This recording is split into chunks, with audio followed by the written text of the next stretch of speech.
Wow, so good to see you in person. Dan juga untuk Anda yang join online, welcome.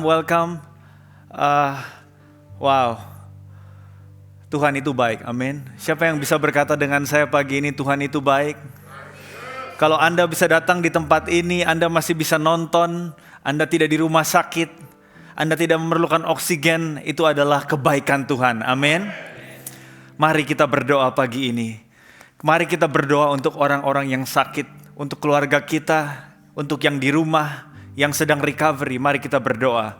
Bapa di surga, kami tahu Tuhan, hidup adalah Kristus, mati adalah keuntungan. Tapi kami percaya yang pertama, hidup adalah Kristus. Hidup kami ini ada tujuan. Aku berdoa Tuhan supaya setiap jemaat-Mu yang sedang sakit, Engkau jamah oleh bilur-bilur Yesus. Kami nyatakan mereka disembuhkan saat ini. Segala kelemah letih lesu, Tuhan Kau berikan kekuatan yang baru dalam nama Yesus. Syakarabasaka, ayo Anda yang sudah dipenuhi Roh Kudus saat ini, mari kita berdoa. Syakarabasaka yaralabaralaba, yuk kita berdiri saat ini. Syakarabaraladaralaba syakarabasa, oh karabasyakaralabaralaba. Tuhan, kami berdoa untuk yang di rumah yang sedang sakit. Biar Spirit of the Lord, Roh Tuhan menjamah di mana mereka berada saat ini. Berikan kesembuhan di dalam nama Yesus. Penuhi kami Roh Kudus dengan kekuatan yang baru, dengan visi yang baru dalam nama Yesus.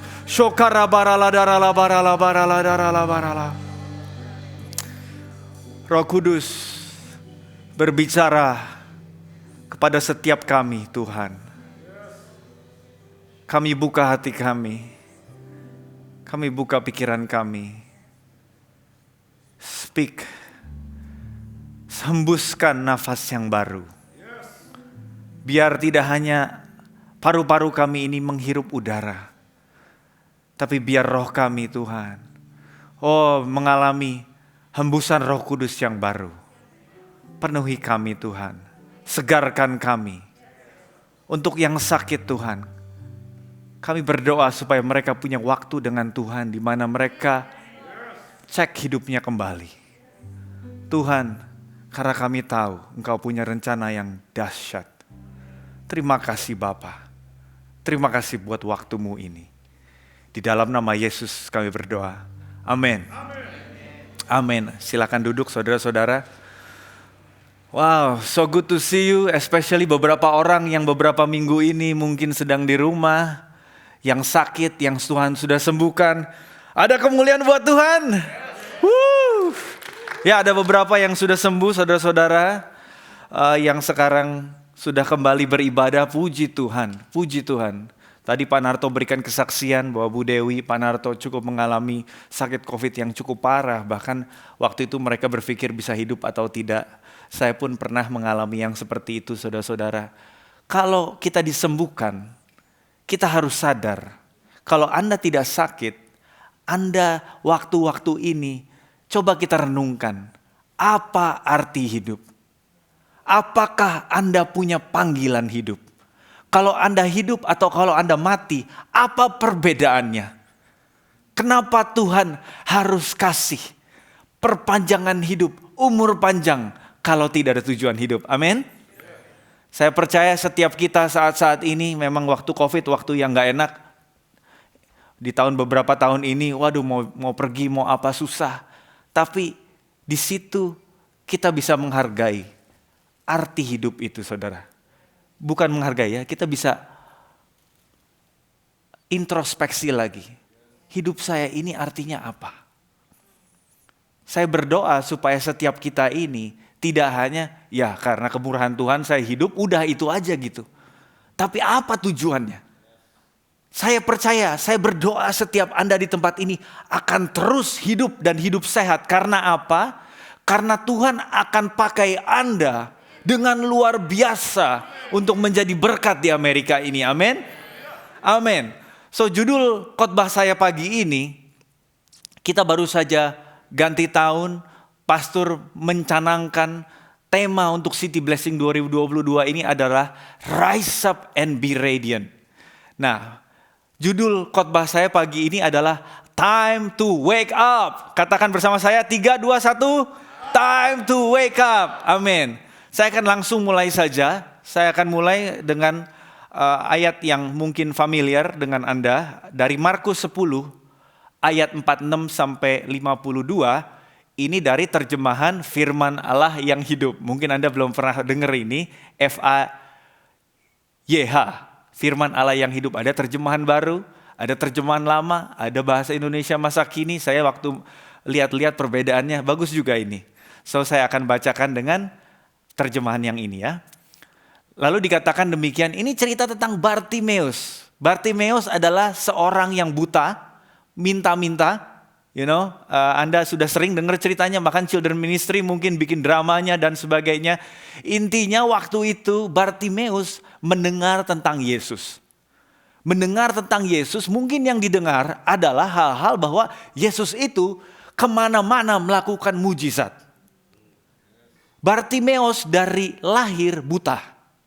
Diduga begitulah ya, dari lahir buta. Jadi, dan coba bayangkan kalau Anda dari lahir buta dan tidak pernah dengar ada orang buta yang bisa melihat, apakah Anda punya harapan? Tapi ceritanya kita tahu ya. Waktu Bartimeus mendengar bahwa Yesus dari Nazaret sudah dekat, dia mulai berteriak karena Yesus akan lewat. Yesus anak Daud, kasihanilah saya. Diam, bentak beberapa orang kepadanya, tetapi ia justru berteriak semakin keras. Oh anak Daud, kasihanilah saya, katanya berkali-kali.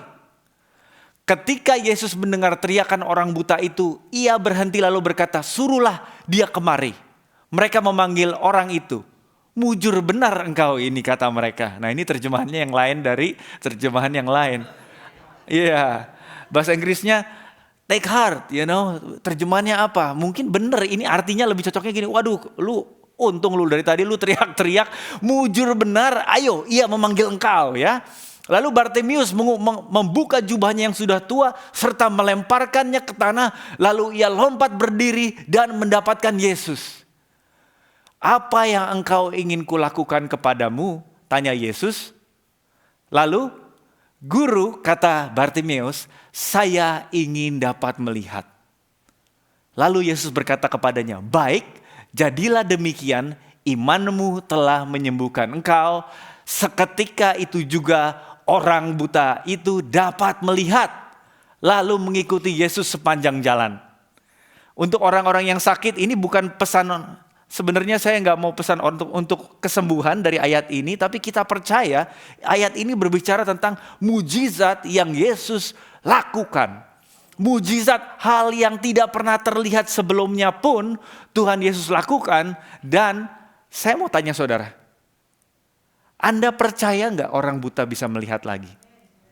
Amin. Kita sudah lihat beberapa waktu itu Healing Room mendoakan parsial buta lalu mendingan gitu ya. Itu sudah a step, tapi kita percaya Tuhan Yesus masih mau melakukan yang sama, apalagi COVID yang lebih ringan.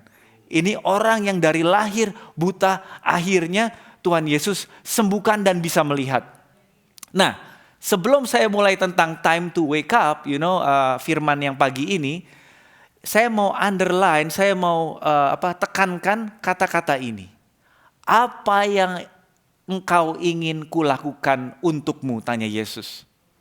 Nah, pertanyaan ini pertanyaan yang sederhana, tapi pertanyaan ini langsung menanyakan kepada Anda apa yang ada di dalam hati Anda. Keinginan, desire bahasa Inggrisnya. Apa yang paling penting bagi Anda saat itu? Kalau kita ngomong keinginan, desire, kita juga bisa ngomong di dalam bahasa rohaninya kehausan. Kelaparan, apa yang kita lapar di dalam roh kita itu. Nah ini Yesus nanya hal seperti itu. Nah sebelum saya masuk lebih dalam, saya intermezzo sedikit. Siapa di sini yang ngaku suka makan? Banyak yang ngaku, puji Tuhan. Kita semua harus suka makan, kalau nggak suka makan berarti suka puasa ya. Nah banyak yang suka makan, tapi ada nggak yang spesial orang ya yang pengen makan gitu, contohnya pengen makan barbecue back ribs, ribs barbecue ya.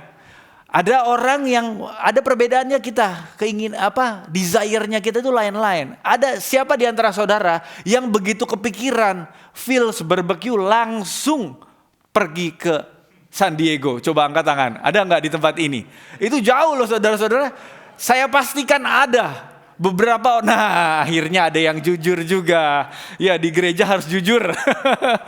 Nah, kenapa mau jauh-jauh pergi karena lagi kepengen? Dan Anda tahu Phil's Barbecue apalagi hari Sabtu Minggu, kalau datang ngantri saudara-saudara. Udah nyetirnya ke sana 2 jam lebih, ngantrinya mungkin 1 jam. Tapi kenapa orang mau melakukannya? Karena desire-nya itu begitu besar saudara-saudara. Kehausannya itu begitu besar. Nah, kita ada di Chinatown. Nah ini kelihatannya karena Anda banyak yang senang makanan ya. Anda pasti tahu ini. Saya nggak akan sebutkan namanya karena saya tidak disponsor oleh restoran ini. Ya, ini adanya di Chinatown. Ini dibilangnya the best. The best. Siapa suka pedas ini? Nah ini cerita lucu waktu itu si Hans, drummer kita, dia pesan yang paling pedas. Ini dulu waktu buka ya, sekarang rasa pedasnya udah berkurang bener ya. Dulu waktu baru buka tuh pedasnya ampun-ampun gitu, bertobat orang langsung begitu makan pedas itu. Terus dia pesan yang paling pedas, dia makan sambil ini, sampai dia sempat gak bisa lihat beberapa lama dia bilang. Waduh saking pedasnya sampai nangis terus mungkin ya. Tapi intinya adalah, ini restoran ini di Chinatown di tempat yang simple, ngantrinya tuh waktu itu orang-orang kita, anak-anak muda kita bisa ngantri saudara sampai 4 jam. Udah jauh-jauh ke downtown, ngantri hampir 4 jam saudara. Kalau saya ditanya, saya nggak mau. Karena apa? Kelaparan saya tidak sebesar itu yang ada hubungannya. Desire itu ada hubungannya dengan level of sacrifice. Anda bisa rela buang waktu dan rela bayar harganya. Harganya juga gak murah. Firman Tuhan di Matius 7 berkata, mintalah maka akan diberi, carilah maka kamu akan mendapat, ketuklah maka pintu akan dibukakan. Nah, tapi kalau di terjemahan bahasa Inggrisnya ya, ini di dalam New Living Translation bukan mintalah, tapi keep on asking.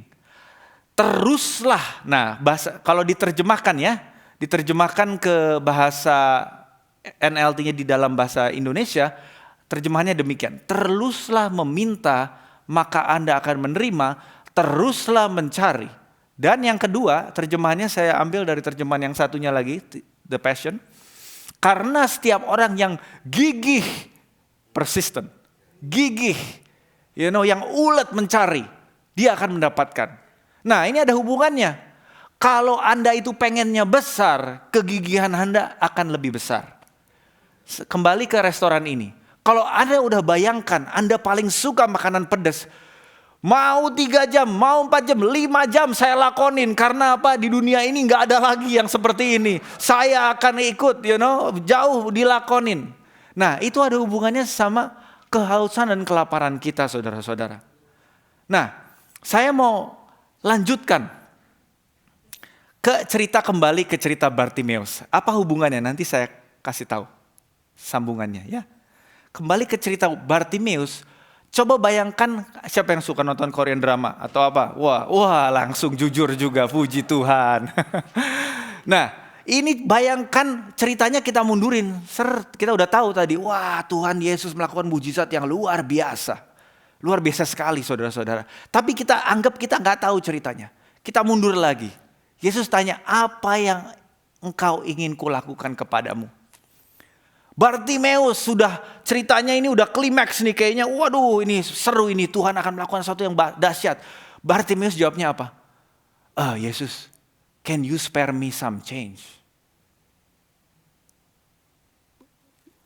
Atau Tuhan Yesus apa yang ingin aku lakukan kepadamu? Tuhan Yesus, bisa nggak kamu kasih aku istri yang bisa take care aku seumur hidupku karena aku ini buta? Lumayan ya. Atau Tuhan Yesus, bisa nggak kau kasih aku perusahaan jadi aku udah nggak usah minta-minta lagi dan sebagainya. Mendingan. Tapi saudara, Bartimeus meminta dia buta untuk melihat dan dia bisa melihat. Nah, ini apa yang ingin kulakukan kepadamu ini pertanyaan yang sebenarnya Tuhan sering tanyakan kepada kita. Yang selalu kita jawab di dalam doa. Di dalam doa. Tanpa Anda sadar, setiap kali Anda berdoa itu adalah Anda sedang mengatakan kepada Yesus apa yang engkau ingin Tuhan kerjakan dalam kehidupan kamu. So, pertanyaannya sekarang, coba pikir, tadi Bartimeus saya bandingkan, Bartimeus di mana dia mengalami mujizat yang luar biasa karena dia meminta hal yang benar. Coba sekarang kita tadi ke plot twist tadi.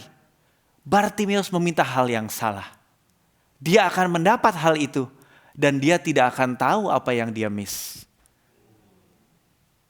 Salomo Tuhan datang dalam mimpinya waktu dia baru jadi raja. Apa yang kamu mau? Salomo bilang, Salomo mungkin mikir di dalam mimpinya itu. Tapi karena hatinya waktu itu benar, Tuhan, saya ini raja masih muda, tidak berpengalaman, umatmu ini umat kesayanganmu. Saya tolong dikasih hikmat supaya umatmu ini prosper dan sebagainya dan sebagainya. Tuhan bilang, saya senang sekali akan permintaan kamu. Kebanyakan orang minta apa? Panjang umur, kaya, nyawa musuhnya dan sebagainya dibilangnya kan. Tapi karena kamu minta ini demi umatku, yang kamu gak minta aku kasih. Kekayaan, hikmat, dan sebagainya. Semuanya tidak ada yang lebih masyhur daripada Salomo sebagai raja, amin. Nah, Salomo menjawab yang benar, dapat hal yang luar biasa. Waktu Bartimeus tadi meminta itu, sebenarnya terjemahannya nanti, tadi apa ya? Kita lihat lagi sebentar. Nah, imanmu telah menyembuhkan engkau. Di bahasa aslinya itu bukan menyembuhkan. Imanmu telah sozo engkau. Sozo artinya save, healed, delivered. Secara lengkap. Jadi bukan saja si Bartimeus ini mengalami kesembuhan. Tapi Bartimeus ini mengalami pemulihan secara total. Karena apa? Dia minta hal yang penting, saudara-saudara. Nah, karena apa? Yesus senang sekali karena apa? Dia punya iman. Again, dia belum sering lihat orang buta melihat sebelumnya, saudara. Mungkin dia yang pertama. Di dalam Alkitab, di dalam cerita-cerita, tidak ada orang buta yang melihat. Tapi dia percaya Yesus bisa melakukannya. Nah, kembali tadi ya. Kita menyampaikan permintaan kita ini setiap kali di dalam doa, saudara-saudara. Sekarang kita lihat doa kita 3 bulan ke belakang. 6 bulan ke belakang. Coba Anda take some time. Think about the points that you bring always in prayer. Apa itu?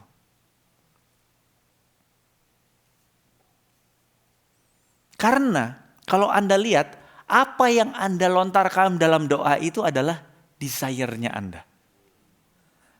Nah, sekarang pertanyaannya, desire itu kan datangnya dari appetite tadi ya.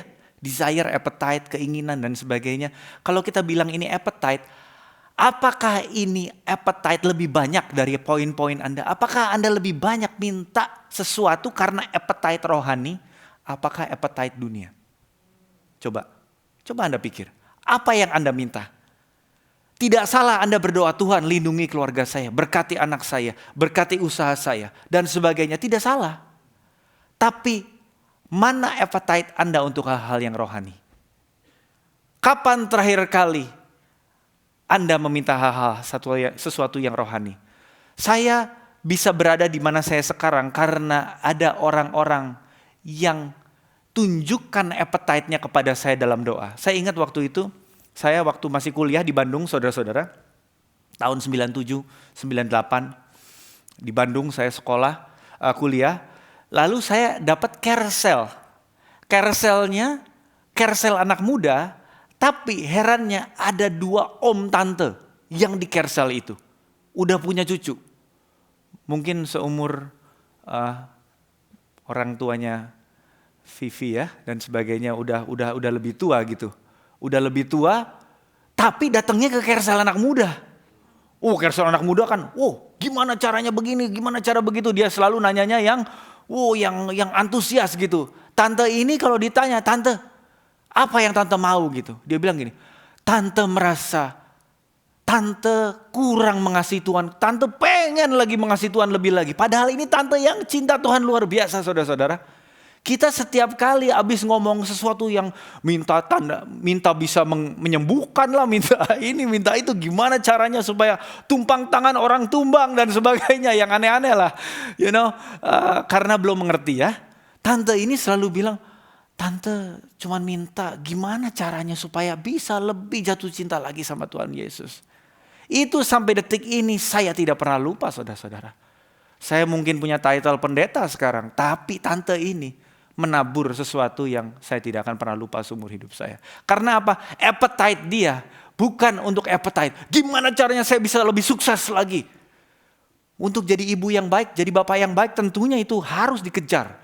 Tapi tante ini fokusnya adalah hal-hal rohani.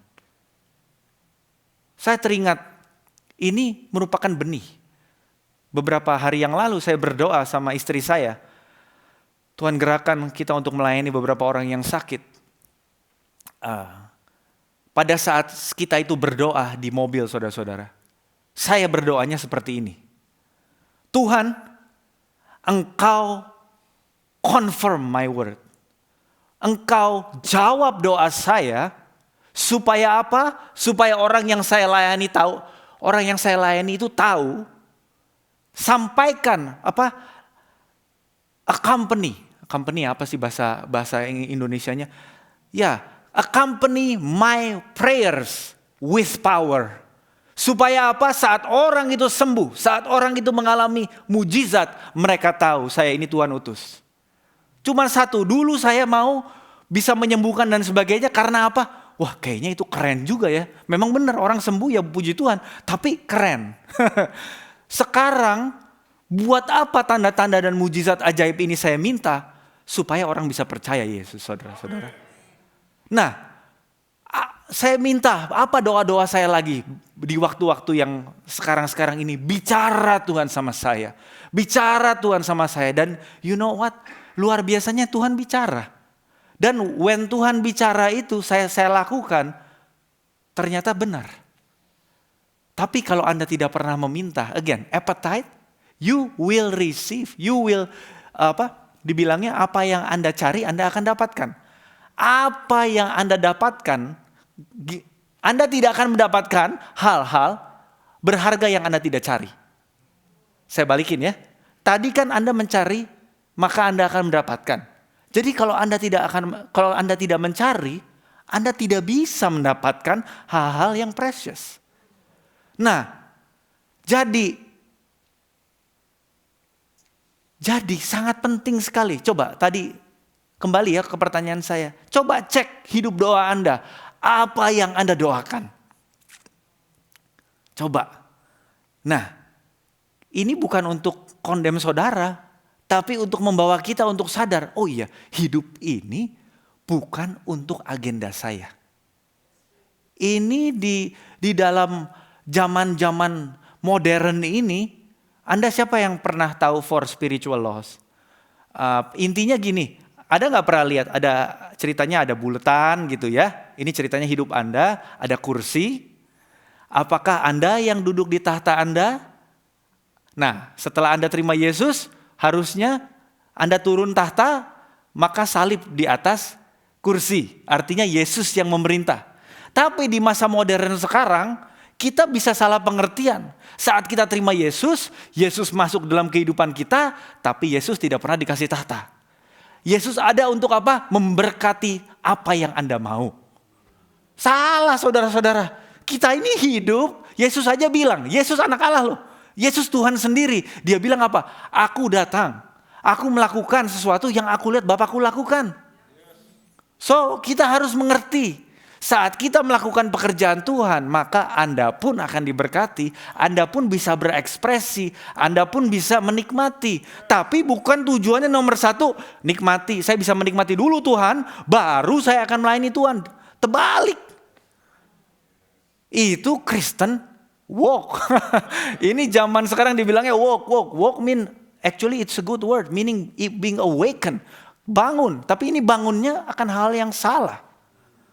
Nah, Yesus berkata pencuri datang hanya untuk mencuri dan membunuh dan membinasakan. Tapi Yesus datang untuk mereka mempunyai hidup dan mempunyainya dalam segala kelimpahan, berlimpah-limpah. Ya. Nah, waktu saya merenungkan ini, kalau maling, ya, pencuri alias maling, kalau maling itu mau mencari target, dia mau mencari target yang seperti apa, saudara-saudara? Kapan biasanya maling itu datang? Kenapa maling itu datangnya malam, saudara-saudara? Kenapa lebih jarang tengah hari bolong? Kenapa? Nah, terus siapa yang ditargetkan? Suatu ketika, ini tahun-tahun yang lalu, puji Tuhan, kebaikan Tuhan. Papa saya itu waktu itu udah umur 70-an. Ditangkap orang, 3 orang besar, terus dipukul untuk ATM. Terus akhirnya dikasih handphone, dikasih uang untuk pulang, diturunin di mana gitu saudara. Targetnya apa? Targetnya malam. Kapan? Waktunya malam karena apa? Malam orang tertidur. Dan yang kedua, orang yang lemah. Orang yang tidak bersenjata. Tidak ada orang mau ngerampok orang yang polisi udah jelas pakai pistol. Nah, jadi strategi iblis itu ingin membuat Anda dan gereja itu nomor 1 tertidur. Makanya firman saya yang judulnya pagi ini adalah time to wake up. Karena apa? Jika Anda tertidur, Anda adalah target iblis dan Anda tidak bisa jadi efektif dalam kerajaan Tuhan. Yang kedua adalah kalau Anda sedang rame-rame tidak mungkin Anda dirampok, jarang. Kemungkinan orang yang dirampok adalah orang yang sendiri. Dan yang ketiga adalah orang yang tidak bersenjata. Dan yang keempat adalah orang yang tidak kelihatannya nggak ada power. Nah, ini saya nggak ada waktu untuk membahas semuanya. Yang alone itu makanya saya gariskan aja ya. Alone makanya penting sekali Anda itu bergereja dan bertumbuh dan menjadi anggota Kersel. Nah, ini senjata. Firman Tuhan berkata, firman Tuhan adalah pedang roh, yaitu firman Tuhan. Kalau Anda nggak pernah baca firman, Anda sudah menjadi target iblis. Karena apa? Gampang Anda itu dikalahkan. Tapi tidak ada di tempat ini, amin. Setiap kita baca firman Tuhan dan akan terus menggali, kita akan belajar bagaimana memakai firman Tuhan untuk mengalahkan si iblis. Dan yang ketiga, yang keempat adalah powerless. Powerless ini Kisah Para Rasul 1:8. Kamu akan menerima kuasa jika Roh Kudus turun atas kamu. Setiap kita perlu Roh Kudus. Tidak terkecuali tante-tante, om-om, opa-opa, oma-oma. Kita kalau masih hidup, supaya kita bisa hidup berkemenangan, kita harus punya kuasa. Kita harus punya otoritas. Kalau Anda masih hidup berarti panggilan Tuhan atas hidup Anda masih on. Tidak ada bedanya dengan saya, dengan ketua Kersel, tidak ada. Setiap kita ini sama.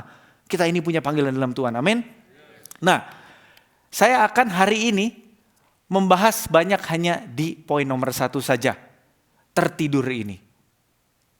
Apa tanda-tanda orang yang rohaninya tertidur? Tanda-tandanya adalah tidak ada selera terhadap makanan dan kegiatan rohani. Siapa Anda yang punya anak yang susah makan? Nah, ini ada juga yang jujur. Saya dulu sampai SMP, saya nggak pernah bener-bener ini ngerasa lapar, bener-bener nggak. Jadi saya kalau nggak dipaksa, saya nggak mau makan. Dan saya itu kayaknya bener nggak kerasa gitu, nggak kepengen aja. Kalau nggak dipaksa dan diancam, saya nggak makan. Nah, setelah saya mikir-mikir, ternyata saya nggak sukanya makan nasi. Coba kalau dikasihnya snack, saya makan. Saya ciki segala macam, wah yang kayak begitu itu dimakan saudara-saudara. Nah, ini ya, ini tidak ada selera terhadap makanan ini. Saya ngomong rohani.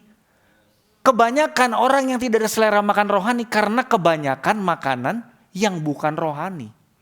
Sama kayak saya, karena waktu saya kecil saya senengnya jajan, senengnya yang manis, nggak tahu yang sehat, kan nggak ngerti kan, yang penting manis, asin, yang gimana, yang sehat nggak enak gitu, sayur bayam, waduh buset itu apaan gitu kan, ini rasanya begini, apaan nih sayur bayam jagung dan sebagainya, ini kan kurang, rasanya kurang nonjok gitu kan. Nah itu padahal baik buat kita, nggak sesuatu yang sukar itu nggak enak, nggak baik. Kebanyakan hal-hal yang butuh perjuangan dan iman makannya itu kebanyakan sehat. Siapa yang suka makan broto wali? Nggak ada yang suka kan? Tapi kalau misalnya Anda sakit dibilangnya ini obatnya, diminum setiap hari. Nah, ini tanda-tanda kita ini secara rohani tertidur itu adalah males saudara-saudara melakukan hal-hal rohani. Males doa, males baca firman, males ke gereja. Nah yang join online, ayo, I hope Anda fokus 100%. Bukannya sekedar sambil lihat Instagram, sambil denger khotbah ya, kalau pas-pas gitu, waduh bagus tuh, tapi lanjut lagi Instagram yang lain. Atau nonton Korean drama, waduh sekarang kan multitasking tuh, bisa denger khotbah saya mungkin sama drama apa gitu, nggak ada kan? Nggak ada, amin. Nah kita kalau ada, waktu itu saya ditanya sama seseorang pemimpin rohani di dalam waktu mahasiswa, dia membandingkan dua hal. Kalau misalnya ada hal-hal yang kamu seneng sekali datengin, let's say siapa di sini yang suka bola gitu, siapa yang suka tinju, pas tinju diadakan hari Minggu jam 8.30 pagi. Waduh, siapa petinju yang Anda paling suka? Let's say Muhammad Ali masih ada misalnya, masih bertinju, atau Mike Tyson atau siapa, Holyfield atau MMA. Coba diadakannya 8.30 pagi dan Anda tidak bisa rerun. Anda harus nonton langsung. Saya mau tanya, apakah Anda akan pilih ke rumah Tuhan atau Anda melakukan itu? Mungkin jawabannya gampang buat semua Anda. Oh ya enggak mungkin gitu. Tapi kalau keinginan Anda itu begitu senang, begitu besar, kayak tadi, yang 3-4 jam aja dilakonin, itu bisa jadi susah saudara. Dan banyak Anda yang sudah malas ke gereja gara-gara ada hal-hal yang Anda lakukan yang Anda lebih senang. Saya kasih tahu saudara, dengan kasih Anda tertidur rohani. Anda perlu dibangkitkan Tuhan. Amin. Bahaya. Anda pernah tahu cerita kisah para rasul 20, namanya Eutikus? Saya nggak bacakan. Ceritanya Paulus khotbah gitu, besok dia udah mau pulang. Dia mau pergi besoknya di kota itu hari terakhir. Jadi dia khotbahnya lama sampai tengah malam. Anak muda namanya Eutikus. Iya betul tante. Di jendela duduk dia. Terus ketiduran, jatuh dari lantai berapa? 2 apa lantai 3. Terus Paulus harus datang, didoakan, sembuh. Padahal mati, maksudnya dibangkitkan. Itu padahal mati itu. Lantai 3 mana bisa hidup. Nah, tertidur rohani saudara-saudara itu sangat berbahaya. Saya nggak bilang Eutikus itu karena kayak begitu ya. Ini kita anggap hal natural terhadap prinsip spiritual. Jadi bukan berarti Eutikus ini dia kecapean mungkin karena udah jam 12 malam. Tapi kita ambil prinsip rohaninya.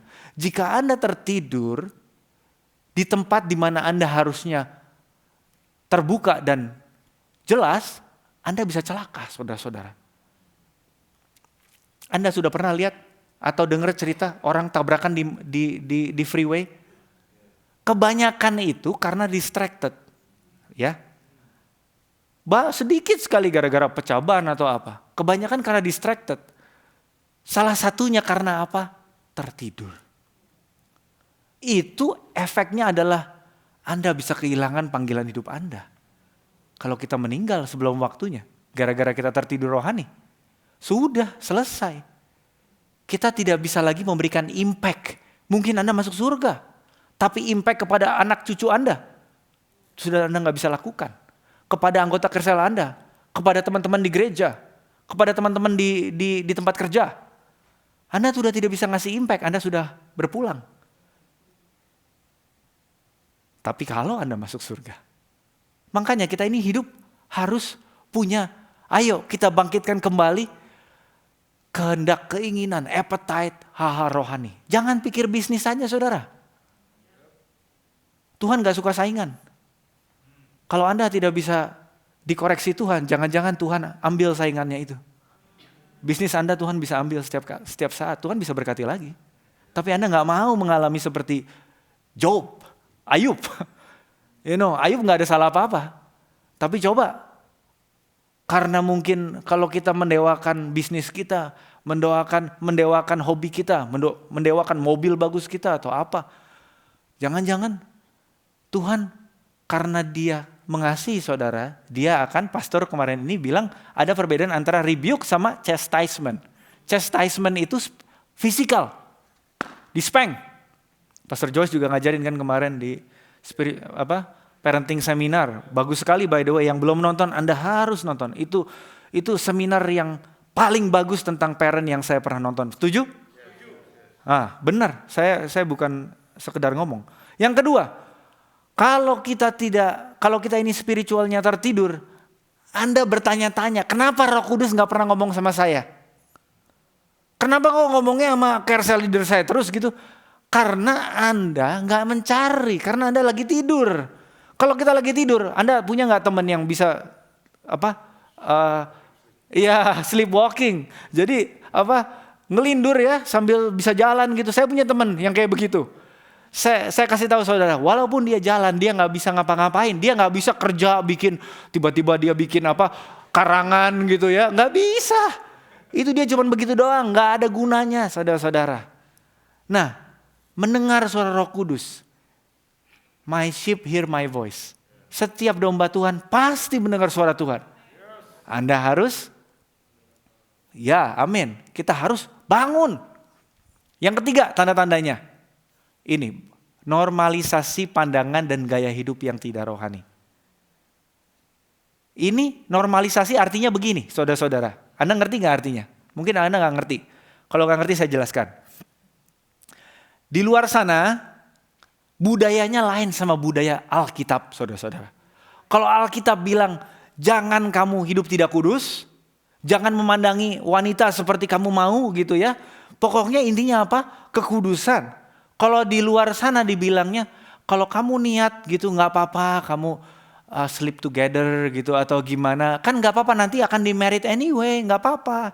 Atau mungkin gak jujur, pajak dan sebagainya. Oh ini kan, kan government begini-begini, alasan apapun. Kalau kita sudah bikin alasan dan kita bisa setuju, iya kan bener dia bakal married, gak apa-apa lah. Yang penting cinta, yang penting komitmen. Itu kalau kita sudah setuju dan oke, itu artinya normalisasi. Artinya udahlah itu ya mungkin dosa tapi nggak kayak orang yang sembarangan. Itu dia ini sama satu orang kok dan dia akan married sebentar lagi. Atau yang bohong. Oh ini white lie. Black lie and white lie, nggak ada black lie kan. Bohong ya bohong aja gitu. Bohong ya tapi kan bohong untuk kebaikan. Kalau enggak kalau saya kasih tahu yang sebenarnya dia nanti tersinggung. Nah ini normalisasi. Akhirnya saat kita ini menurunkan ini ke anak cucu kita, semakin lama semakin gak cocok dengan firman. Kita tidak bisa. Kita itu makanya punya buku panduan Alkitab. Dan Alkitab tidak pernah berubah. Makanya gak peduli di luar woke, wike, apa kek, siapa kek yang jadi presiden, apa kek yang terjadi di luar sana. Orang Kristen dari dulu sekarang sama prinsipnya. Apa yang Tuhan bilang kekejian, apa yang Tuhan bilang tidak kudus, apa yang Tuhan bilang tidak benar, tetap tidak benar 100 tahun dari sekarang pun, 1000 tahun dari sekarang pun. Nah tapi pertanyaannya, apakah anak-anak Tuhan masih melakukannya? Kalau Anda tertidur rohani, Anda ikut aja. Spanking ya, spanking intinya kan disiplin. Formnya bisa lain-lain. Di Alkitab bilang kalau kamu mengasihi anakmu, kamu harus mendisiplin anakmu. Anda bisa menerjemahkan beda-beda ya, gimana. Orang tua harus, kalau di luar sana, dan terus dibilangnya gini, kan didiklah anakmu itu ya, in the way they should go, and they will not depart from it for the rest of their life. Intinya kayak gitu ya, bahasa Indonesianya terjemahannya saya kurang hafal.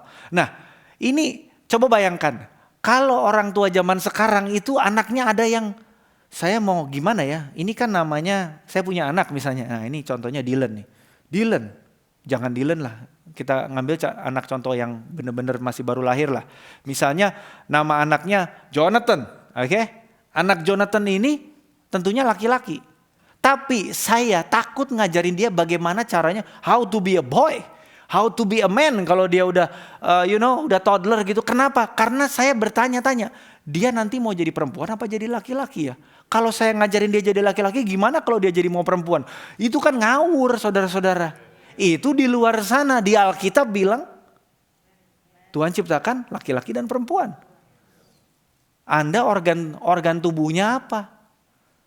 DNA-nya. Anda tahu kalau orang mati DNA-nya dicek, ya bisa ketahuan perempuan apa laki. Tapi secara biologis. Jadi orang-orang ini yang sekarang ini, nggak bisa. Karena apa? Saya laki-laki atau perempuan tergantung saya, ekspresinya saya saat ini apa. Nggak bisa. Ngawur saudara-saudara. Nah ini, ada orang-orang Kristen by the way yang sudah setuju. Itu artinya apa? Itu gereja itu atau kelompok itu atau orang itu sudah tertidur rohani. Malah mungkin udah sekarat rohani saudara-saudara. Kalau kita sudah tidak percaya apa yang Yesus katakan, gak usah panggil Kristen deh. Bilang aja orang gak percaya. Kalau kita mau bilang Kristen, kita harus follow Kristus. Period. Nah kenapa? Supaya kita bisa, kita bisa tahu supaya kita tidak tertidur. Kenapa bagaimana orang itu bisa spiritually tertidur? Firman Tuhan berkata, kalau tidak berjaga-jaga. Karena waktu, jadinya saya gak akan quote ayatnya.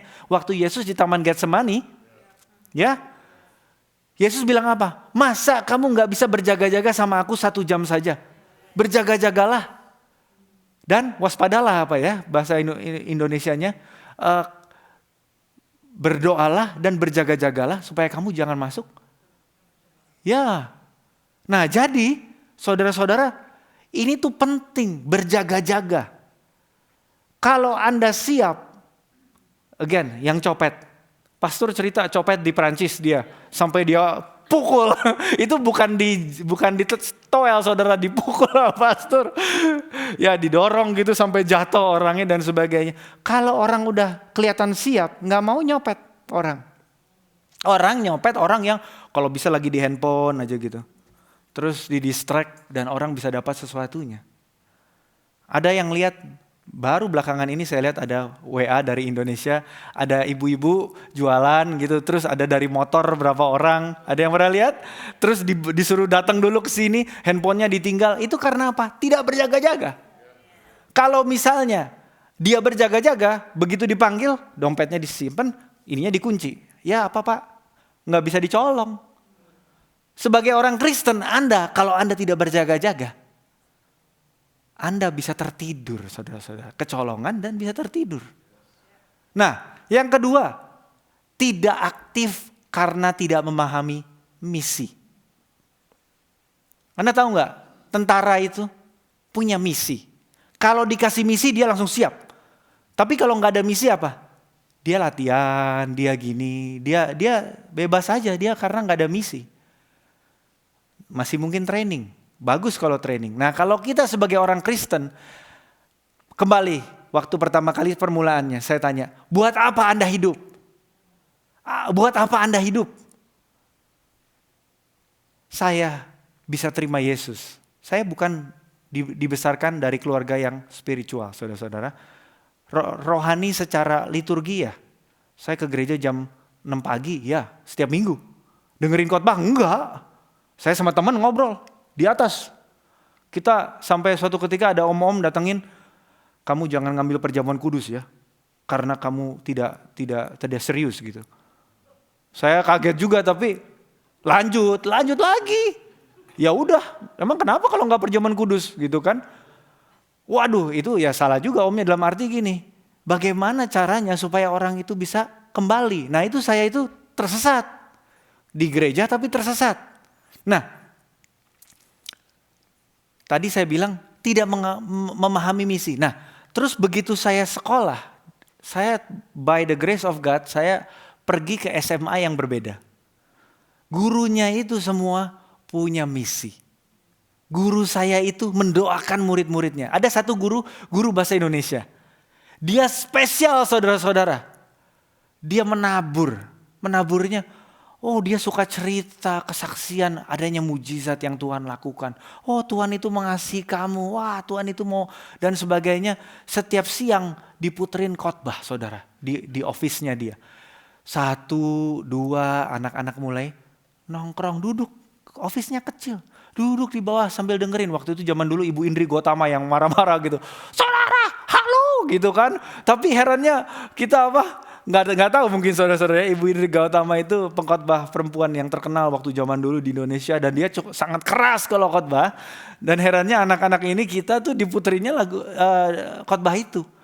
1, 2, 3 sampai akhirnya penuh sampai nggak cukup office-nya.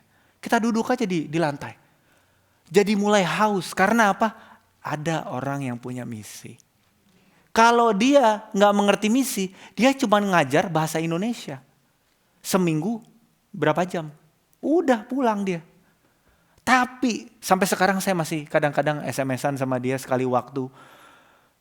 Cinta Tuhan, pendoa syafaat, punya panggilan. Coba saudara-saudara. Saya berdoa supaya saudara-saudara ini jadi kayak guru saya. Ada suatu ketika orang ngomong gara-gara Ifung, gara-gara Tommy, gara-gara dia cerita itu kok saya jadi kepengen. Kok apa itu? Aneh ya, kayaknya agak-agak aneh tapi kepengen tahu. Sampai akhirnya saya terima Yesus. Bukan cuma terima Yesus, saya terima Yesus sering. Karena apa? Nggak ngerti. Pendeta setiap kali datang ke sekolah itu, siapa yang mau memberikan hidupnya untuk Tuhan, siapa yang mau mengalami Tuhan, siapa yang mau bertobat. Saya setiap kali angkat tangan saudara-saudara. Karena apa? Saya benar mau Tuhan Yesus. Walaupun karena gak ngerti. Gak ada yang bimbing. Nah, Kristen yang tidak punya misi, yang tidak melakukan misi adalah Kristen tertidur. Kapan terakhir kali kalau Anda, siapa di sini yang pernah mengalami mujizat? Angkat tangan. Saya percaya sebenarnya setiap kita, ya benar kan? Sekarang hampir semua angkat tangan, ada yang lagi mikir, ini mujizat bukannya? Mujizat gak harus belah laut merah saudara-saudara. Waduh, mujizat itu setiap Anda mengalami mujizat. Kalau Anda mau mengalami mujizat yang lebih besar, saya kasih tahu rahasianya. Saksikan mujizat yang Anda sudah alami. Anda akan mengalami yang lebih besar. Anda percaya? Ya, karena apa? Hati yang mengucap syukur itu kayak magnet. Magnet kuasa Tuhan, berkat Tuhan, favornya manusia pun bisa jadi magnet. Nah, jadi Anda harus belajar untuk share aja. Apa yang Tuhan lakukan dalam hidup Anda. Kalau waktunya pas, Anda bilang, mulai. Saya dengar cerita kemarin dari brother-in-law saya si Charles, kan kesini ya. Dia bilang dia tuh dimenangkan gara-gara apa? Dia kerja di restoran, saudara. Waktu itu ada tamunya orang Indonesia, orang Indonesia gitu. Langsung dihubungin. Kamu sukanya apa segala? Oh sukanya ini. Oh iya dah, saya jemput yuk. Kamu libur ngapain? Jemput, nggak dibawa ke gereja enggak? Hangout dulu, kenal dulu. Udah, waduh kok si Koko ini baik sekali, rumahnya jauh lagi. Dia spend time. Untuk apa? Karena apa? Dia tahu misinya. Akhirnya mau gak ke gereja? Akhirnya Koko itu banyak bawa jiwa ke gereja ini. Termasuk salah satunya Charles. Charles pun akhirnya melakukan hal yang sama. Dia targetkan orang. Pertama kali sukanya apa nonton? Ya udah kita ikut nonton beberapa orang. Udah jadi teman. By the way, wah Tuhan itu baik dan sebagainya. Akhirnya banyak yang bisa terima Tuhan dan mengalami Tuhan. Itu tahu misi. Yang ketiga, saya akan tutup, atmosfer. Anda pernah nggak pasti pernah ya, Siapa yang suka ke Bali? Di Bali, sayangnya Bali panas ya. Coba bayangin kalau Bali itu nggak panas. Angin melambai, nyiur melambai, angin sepoi-sepoi.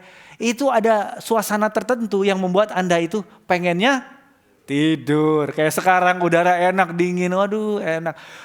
Hati-hati atmosfer apa yang Anda izinkan di dalam hidup Anda.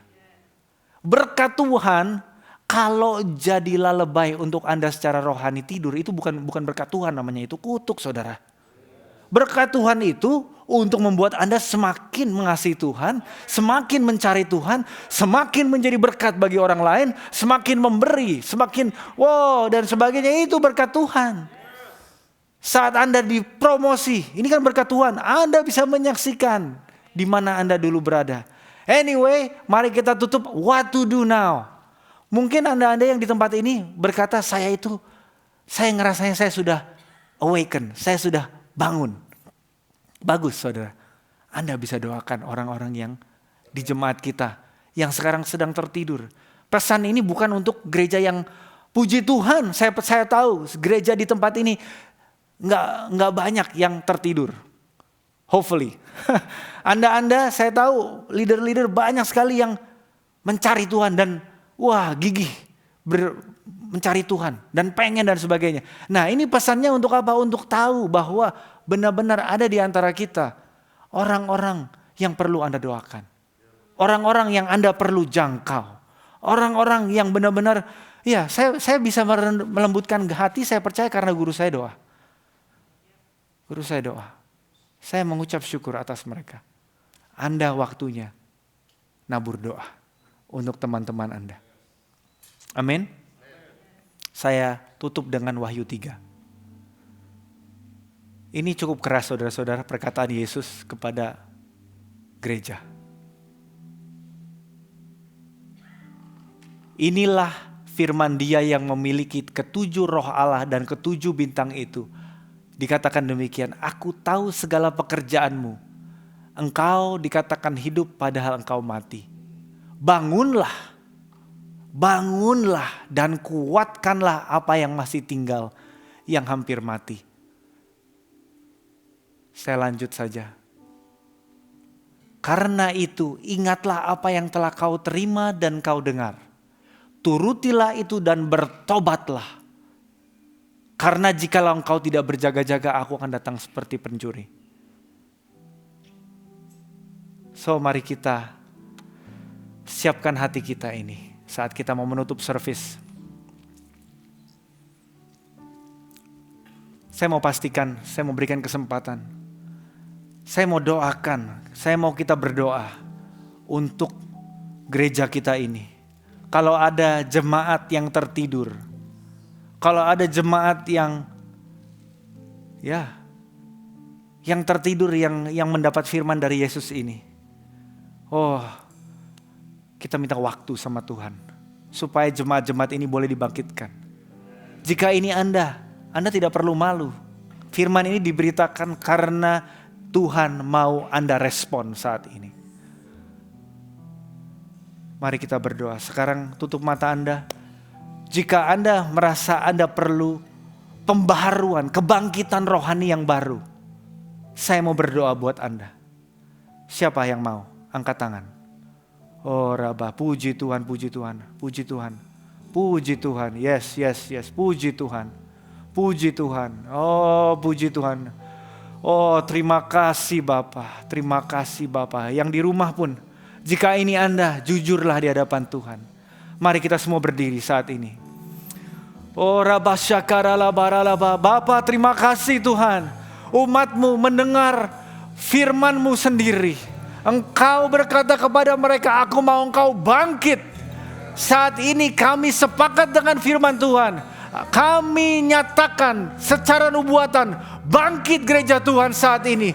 Untuk tangan-tangan terangkat, untuk hati yang terbuka, untuk berkata, Tuhan, iya Tuhan, saya sadar saya telah tertidur. Oh Tuhan, saya sadar saya perlu bertobat. Saat ini saya mau bertobat Tuhan. Ayo, katakan amin bersama saya. Jika itu Anda, katakan bersama saya. Tuhan, saya mau serahkan hidup saya kembali. untuk pekerjaan Tuhan, untuk mengasihi Tuhan, untuk mencari Tuhan. Tuhan, berikan kami waktu. Oh rabasyakara labara. Kami berdoa untuk jemaat yang tidak hadir di tempat ini, jemaat yang tertidur. Tuhan, Kau jamah, breathe life, hembuskan nafas yang baru, biar mereka terbangkitkan untuk panggilan Tuhan. Oh Tuhan, terima kasih. Dan aku berdoa juga untuk umat-Mu yang saat ini sudah terbangun. Tuhan, kami minta api yang baru Tuhan. Kami minta kuasa yang lebih Tuhan. Seperti Elisa berkata, aku minta double portion of anointing, karena aku ada panggilan Tuhan. Oh Tuhan, aku berdoa untuk leader-leader di tempat ini, untuk orang-orang yang on fire buat Tuhan. Tuhan, nyatakan pelayanan mereka dengan mujizat dan tanda-tanda ajaib. Terima kasih Tuhan, kami serahkan hidup kami. Kami mau muliakan nama-Mu. Di dalam nama Yesus kami berdoa. Yang percaya katakan amin. Tuhan berkati Anda. God bless you.